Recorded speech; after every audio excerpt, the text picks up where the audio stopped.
Hindi siya yung parang Pinoy, horror movies na ano, na kulang sa reference, alam mo yun? Like most Pinoy movies. So, at least there are some na okey naman. Dito ano, bigyan pa rin ng context. Dito sa Hereditary may mga tawag dito, parang mga witchcraft, Yep. ganyan. Yung kay King Okulto. Paimon, ganyan. So, yung mga nakikita mo sa ano, sa Grimoire or mga magical books, nandun yung mga references nila. So, kaya para sa'kin mas naging ano, convincing siya 'pag gano'n. Kasi yung iba ko ring nabasang ano, may nabasa akong isang suspense horror na novel, isa lang din na may reference din sa mga African na witchcraft. So, ayun, parang di ko lang maalala yung title, it's about ano, twin sisters. So, ayun, Korean 'yan, tungkol Korean. naman yun sa mga Dogon 'Di ba tribe Korean? yata yun or something. So, ayun na na-appreciate ko sa horror movie na hindi lang basta nananakot, na nagbibigay din ng ano, ng Oo. mga malaman na references. Ang daming underlying ano, ang daming underlying symbolism dun sa film. Hindi mo siya subtle lang, hindi mo siya mapapansin, but sometimes, mas nakakatakot pa yung mga ibang bagay na hindi mo nakikita, 'di ba? Na tapos 'pag napagtagpi-tagpi mo na lahat na nangyayari, ganito pala 'to, kaya pala may ganito yung nangyayari sa family nila dahil dito. And by the way, Hereditary yung director nito si Ari Aster, siya rin yung nag-direct ng Midsommar, kung alam ng mga viewers Midsommar. natin yung Midsommar, wow. Kaya nung sinabi din ni Alvin ni Cedric na ito yung for him, one of the best horror movies that he watched. I would say sa isang hindi ayaw talaga manood ng horror movie. I'll agree to him simply dahil nagpipick yung ano niya, yung story niya, parang from something na mysterious and then parang pataas and then slice sa ganun. Parang binuhos niya yung sa dulo eh. And then Oo. what? Nakakatakot. May build up, may Nakakatakot build siya. up. Nagbi-build up siya, parang roller Maganda yung coaster build up ba? ng story, oo. Pag ganun. Mm. Conflict lang, family conflict lang na simple and then nag-unravel siya unti-unti. And may time doon na kaya nakakatakot 'yun kasi human nature, may deceiving part 'yun, may deceiving part.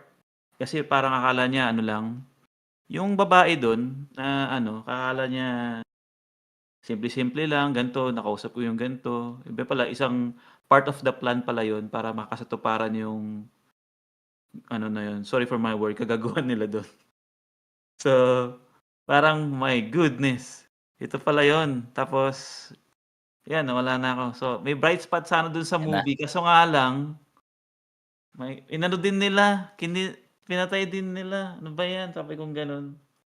And then meron dong part doon na nakakatakot talaga, na di ko na babanggitin kasi ano, I'm already seeing it on my mind na naman, eh. Oo, tapos 'yun, sabi ko parang, "Di sa'kin talaga 'tong movie na 'to." Pero maganda yung movie siya for me, kasi tumatak siya sa'kin, eh. Yun nga, dito sa film na 'to, sometimes simplicity is ano, is better, 'di ba? Kasi yun nga, sabi mo nga 'di ba, Tom, simple lang naman yung storyline nito, family affair lang naman 'to basically, pero family affair with a twist, 'di ba? So meron lang, namatayan Iba lang, talaga sa'kin yung deals on na-deceive siya. grief, 'di ba? Oo, deals on grief, yung paggi-grieve nung nanay sa pagkamatay ng anak niya na bunso, issue niya sa anak niyang lalaki, 'di ba?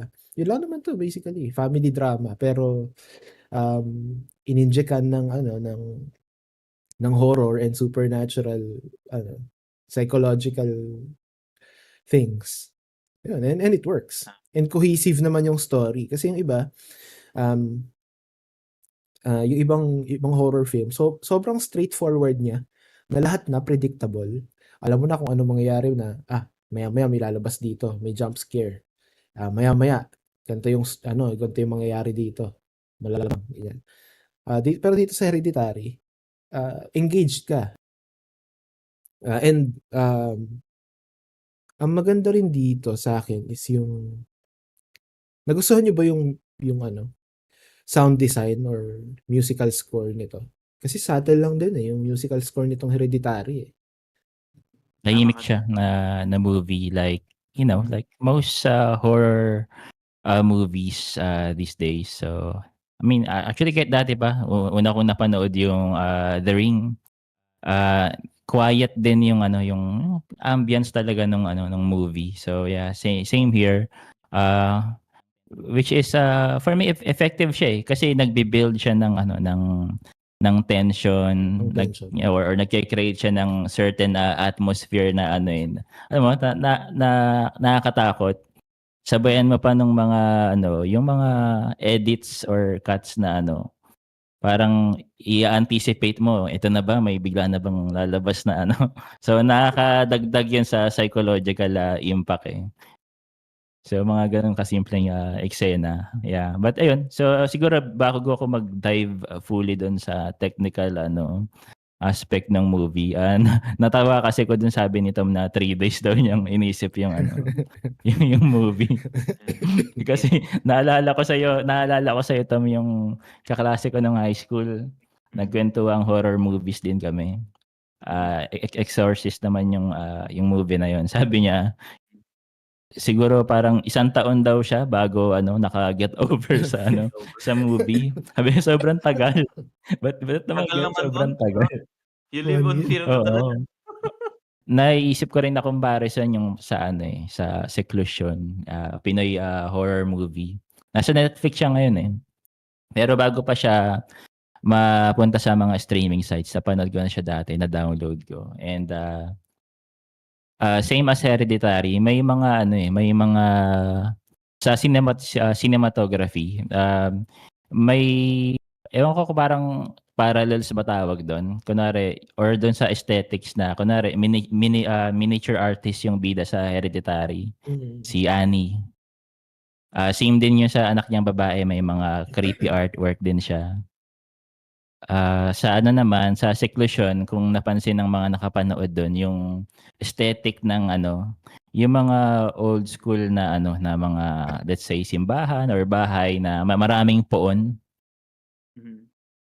So, there's something na eerie or alam mo yun, parang siguro parang borderline creepy pag sa mga puon na gano'n, mga lumang ano, Oo, actually. statues. And when it comes to ano, yun nga, sa mga editing din ng mga scenes, ano siya, hindi siya yung tipong nakakahilo panoorin tulad ng ibang horror movies. Ito ano, simple lang din, ganyan. Ano nga eh, talagang unassuming eh.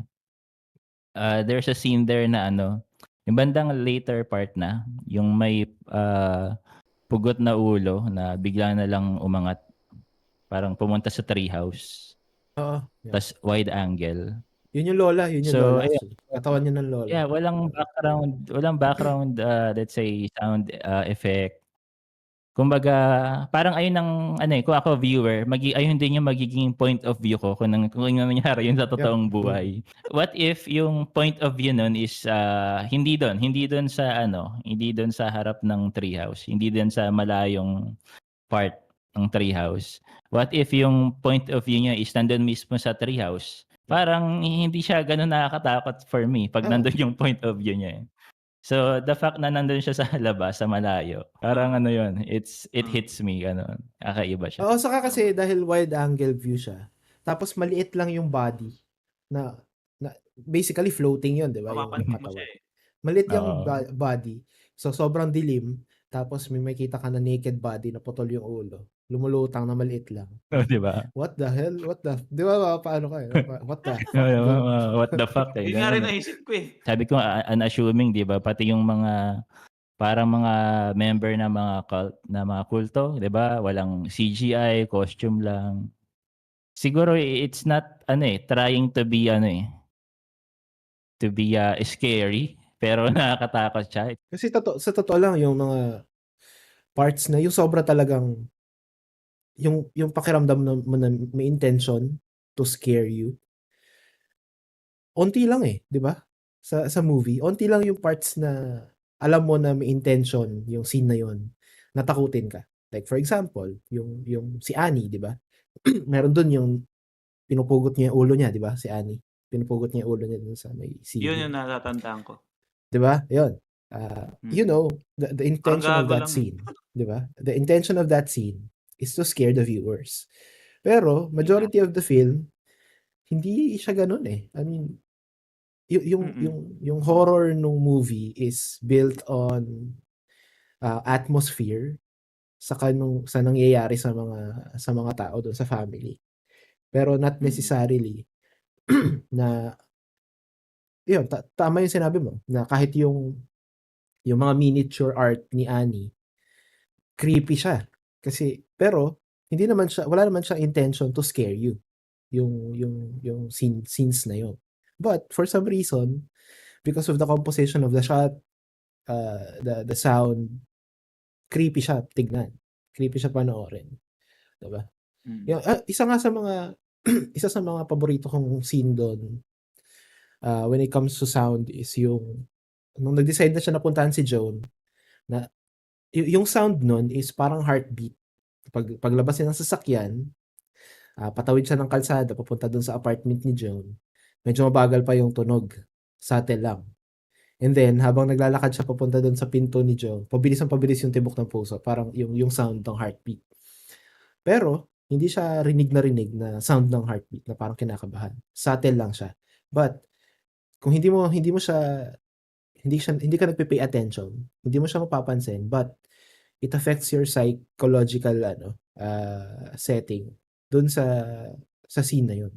Kasi biglang may tension na parang kinakabahan siya sa pagpunta dun kay Joan, 'di ba? So ayun, anyway, yun yung isa sa mga gusto kong scene doon when it comes to sound design. And then tapos dun sa isang shot naman, yung sa umpisa pa lang, 'di ba? Yung maganda yung shot,